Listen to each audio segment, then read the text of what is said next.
संस्कारों की एक पुस्तक हमारे पास कोई पुरानी हमें कहीं मिली थी, उसमें 16 संस्कारों के विषय में लिखा था। उसमें कर्ण छेदन और ये जो नासिका छेदन जो महिलाओं का होता है, इसके विषय में बड़ा विधिवत लिखा था। 2-4 प्रश्न बोले, अगर समय पर लड़का या लड़की उनका अगर कर्ण छेदन हो जाए तो उनका चरित्र बिगड़ने का कार्य कम हो जाता, माने वो उनका चरित्र बिगड़ता नहीं आगे चलता। क्यों? बोले कान के पास ऐसी नस होती है, बड़ी उत्तेजित नस होती है। कभी अनुभव करिएगा आप लोग भी, ये कान के पास ऐसी नस होती है जो व्यक्ति के जीवन में तमाम उत्तेजना पैदा करती, विकार पैदा करती है। तो इस कान को छेद करके उस नस को मानो काट दिया जाता है, जिससे बच्चों को जवानी में बहुत अधिक उत्तेजना न हो, बिगड़ने के चांस कम रहे, पदभ्रष्ट न हो। और आज बहुत लोगों को हमने देखा कान छेदन ही नहीं होता, कहो 15-20 साल हो जाए, समय पर होना चाहिए। 5 वर्ष 7 वर्ष 9 वर्ष तक कर्ण छेदन हो ही जाना चाहिए, ऐसा विषम स्थितियों में लिखा। विषम वर्षों में कर्ण छेदन किया जाता है। अच्छा, पुरुषों का तो कर्ण छेदन होता है, आप लोग यहाँ बैठे हो, सबका हुआ होगा कर्ण छेदन। और महिलाओं की नासिका भी छेदी जाती है, तो इसके पीछे भी लॉजिक विज्ञान है, इसके पीछे साइंस। महिलाओं में पुरुष की अपेक्षा उत्तेजना ज्यादा होती है, हार्मोन्स ज्यादा होते हैं, विकार ज्यादा होता है, ब्लड ज्यादा होता है हम लोगों की अपेक्षा।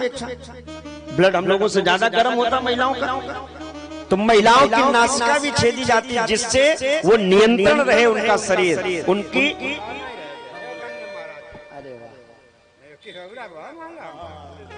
मुर्रिया वाले चाचा हैं ये। अरे जय, बहुत बढ़िया, एक बार जोरदार ताली बजाओ भाई। ये हमारे श्री महादेव कुशवाहा जी हैं, ये प्रतिवर्ष भगवान को कुंटलों मुरमुरिया का भोग लगाते हैं। आज भी आई है कि राज भगवान का पूजन है। वाह भाई वाह, विराजो चाचा जी, बोले गोविंद भगवान की। मैं आपसे ये इसलिए बात बता रहा हूं कि 16 संस्कार कितने जरूरी हैं हमारे जीवन में, और इनके पीछे का साइंस मैं आपको बता रहा हूं। ये जो जनेऊ कान पे चढ़ा लेते हो ना हम लोग, ये केवल ऐसे नहीं कि केवल खूंटा है, इसमें मान, इस खूंटे को मान, भाई खूंटी भी है ना, ये ब्रह्म खूंटी, इसको ब्रह्म खूंटी कहते हैं। जैसे जो लोग बिठूर गए होंगे, वहां ब्रह्मा जी की इतनी बड़ी खूंटी, ऐसे कान के पास में खूंटी है, और वो ब्रह्म गांठ जो लगी होती है, ऐसा 3 बार चढ़ाया जाता है कि ब्रह्म गांठ ब्रह्म खूंटी के पास आ जाए।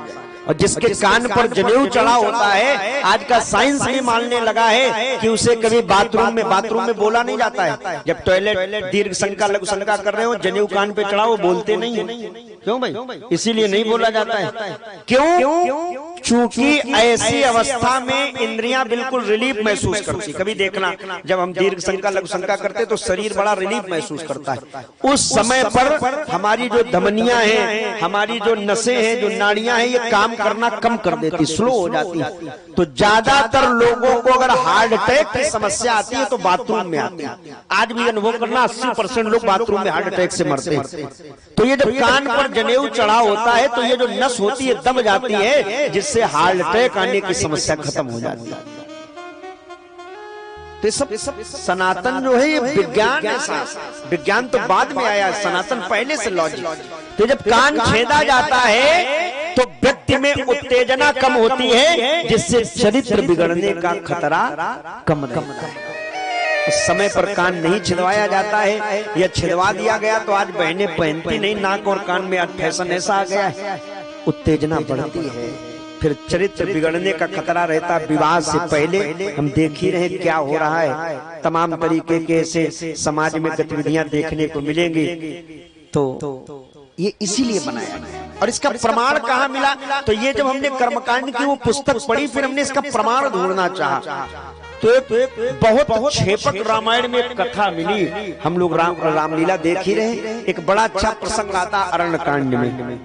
भगवान राम पंचवटी में हैं, और वहां पर एक देवी जी आ जाती है, और वो क्या कहती राम जी से, तुम सम पुरुष नमो सम नारी,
मैं आपको सुना रहा हूँ चरित्र बिगड़ने का काम, जो हम लोग ये रामायण का प्रसंग सुने होंगे, देखे होंगे कई बार, लेकिन देखना जरा, वो शूर्पणखा जो रावण की बहन है, वो राम जी के पास गई, बोली तुम सम पुरुष नमो सम नारी, जे संयोग विधि रचा बिचारी, दुष्ट हृदय दारुण जस अहिनी। अहि माने सर्प और अहिनी माने जो सर्पिणी हो। माने गोस्वामी जी ने वास्तविक कह दिया, उधर राम जी कहते ना अहि कुमार, माने सर्पों का जो कुमार है कौन? शेषनाग लक्ष्मण जी। कई बार उसमें भी लोग उलझते हैं, लेकिन रामायण का विषय है, हम भागवत सुना रहे, लेकिन एक प्रसंग आया इसलिए मैं आपको छोटा सा क्षेपक की ओर मोड़े दे रहा हूं। ये छिपी हुई कथा, चरित्र क्यों बिगड़ गया शूर्पणखा का, तो इसके पूर्व जन्म का वृत्तांत किया गया। ये नागों की कन्या है, नागों की कन्या। और आप कभी भी किसी मनीषी के पास बैठिएगा या किसी अच्छी पुस्तक का, पुराणों का स्वाध्याय करिएगा, तो आपको मिलेगा मनुष्यों, ऋषियों, देवताओं, दैत्यों की अपेक्षा जो नाग कन्याएं हैं, उनमें सबसे ज्यादा सुंदरता होती है, या आज भी है। जो नागिन है, जो नाग कन्याएं हैं, जो सुतल लोक में रहती, पाताल में, वहां रहने वाली जितनी भी नाग कन्याएं हैं वो बड़ी सुंदर। और जहां कई बार ऐसा भी होता, अधिक सुंदरता भी कई बार चरित्र बिगड़ने का काम कर देती है, फिर उसको लगता कि हमारे जैसा कोई सुंदर नहीं। तो उन नाग कन्याओं में ये शूर्पणखा, इसका कुछ और नाम वहां पर वर्णित किया गया है। इसका विवाह हुआ एक प्रताप भानु नाम के एक नाग के साथ में। उसका एक मित्र है प्रताप भानु। ये रामायण वाला प्रताप भानु नहीं, दो प्रताप भानु। ये रामायण वाले जो प्रताप भानु, एक तो उनके चक्कर में फंसे, दूसरे नागों के, माने यूं कह दे नागों का कुमार है, उसकी पत्नी है ये नागिन, बड़ी खूबसूरत, बड़ी सुंदर है। और उस नाग की जो मित्रता है वो राजा प्रताप भानु से थी। बहुत अच्छे मित्र थे एक दूसरे के, और ये बड़ी सुंदर थी। उन दोनों में इतनी मित्रता थी, बड़ी प्रगाढ़ संबंध थे, एक दूसरे के बगैर रह नहीं पाते थे। दिन में जब तक 24 घंटे में एक दो बार मिल न ले, तब तक दोनों में मन नहीं भरता था। दोनों इतने अच्छे मित्र थे, वो नाग और ये राजा प्रताप भानु। एक दिन की बात है, वो सर्प कहीं चला गया, इसकी जो पत्नी है, जो नागिन थी, इसका चरित्र बिगड़ गया। इसने किसी दूसरे व्यक्ति के साथ इसके संबंध बन गए, और ये घर अपने महल में थी, और उसका वो प्रेमी आया हुआ था। इधर राजा प्रताप भानु अपने मित्र सर्प से मिलने के लिए चले, तो जैसे दरवाजा लॉक नहीं था, मेन दरवाजा, तो ये अंदर प्रवेश कर गए। और वहां वो जो नागिन थी वो दूसरे व्यक्ति के साथ आपत्तिजनक हालत में थी। और जैसे राजा प्रताप भानु ने प्रवेश किया, अपनी मित्र की पत्नी को गलत अवस्था में देखा तो बड़ा क्रोध आया।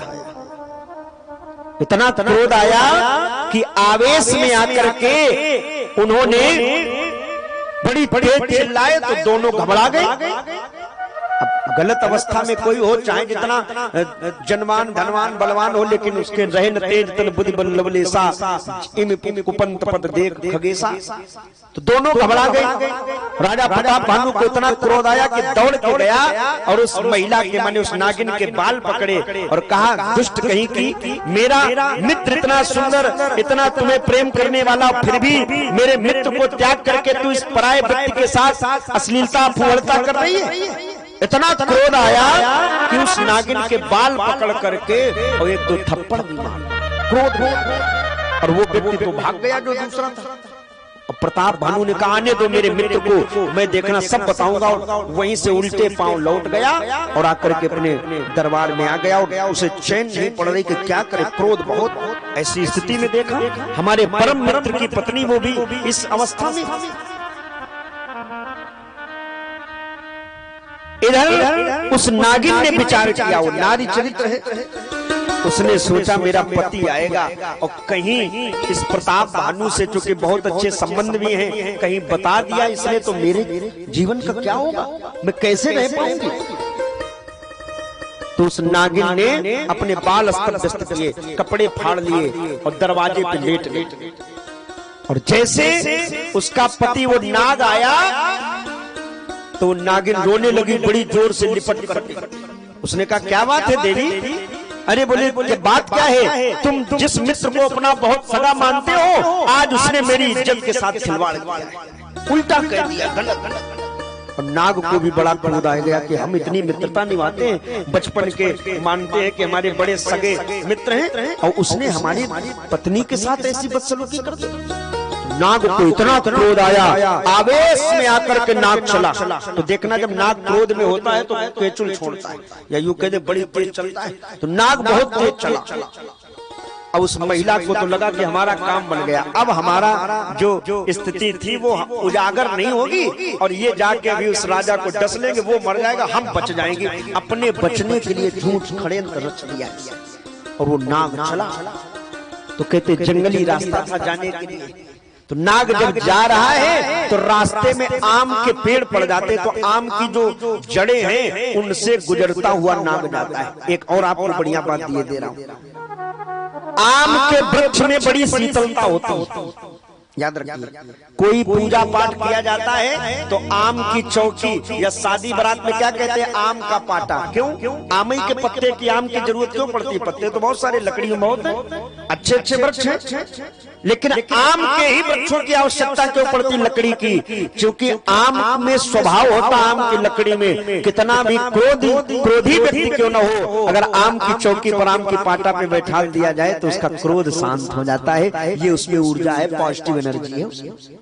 तो वो सर्प जो जा रहा है नाग लहराता हुआ, और जैसे जैसे आम की जड़ के ऊपर से गुजरता है उसका क्रोध कम हो जाता है।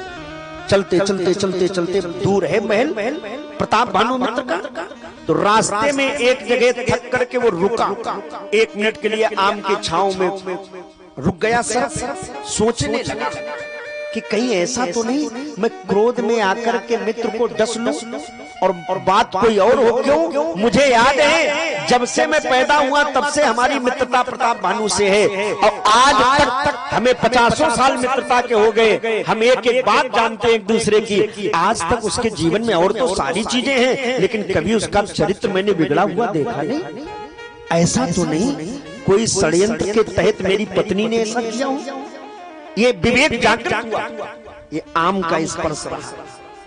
तभी जो महापुरुष होते जो खड़ाऊ पहनते ना, आम की पहनते, क्रोध नहीं आता साधारण। हम आप जब पूजा पाठ करते चौकी आम की रखते हैं कि हमें क्रोध ना आवे, क्रोध आएगा तो पूजन में फिर मन नहीं लगेगा, शीतल हो। अगर हम पाटा बनवाते हैं तो आम का उसी पर बैठते, तो थोड़ी देर वो ठहरा, फिर सोचा कि अब हम उसको काटेंगे नहीं, पहले जाके पूछेंगे बात क्या है। अगर बात सत्य होगी तो हम छोड़ेंगे नहीं मित्र को, क्योंकि मित्रता में यही खटास। और वो नाग गया, राजा प्रताप भानु दरवाजे पर खड़ा है, उसे भी चैन नहीं पड़ रही, मेरा मित्र आ जाए मैं सारा घटना बता दूं। और जैसे नाग को आता हुआ देखा, प्रताप भानु ने दूर से ही हाथ जोड़ के नमस्कार किया, कहा मित्र मैं जान रहा हूं तुम यहाँ क्यों आ रहे हो, अच्छा, इन्होंने सोचा कि ऐसा तो नहीं है उनको मार के चले आए, क्या बात है। तो प्रताप भानु के सामने वो नाग खड़ा हो गया। राजा प्रताप भानु ने कहा, मित्र आज मुझसे बहुत बड़ा अपराध हो गया।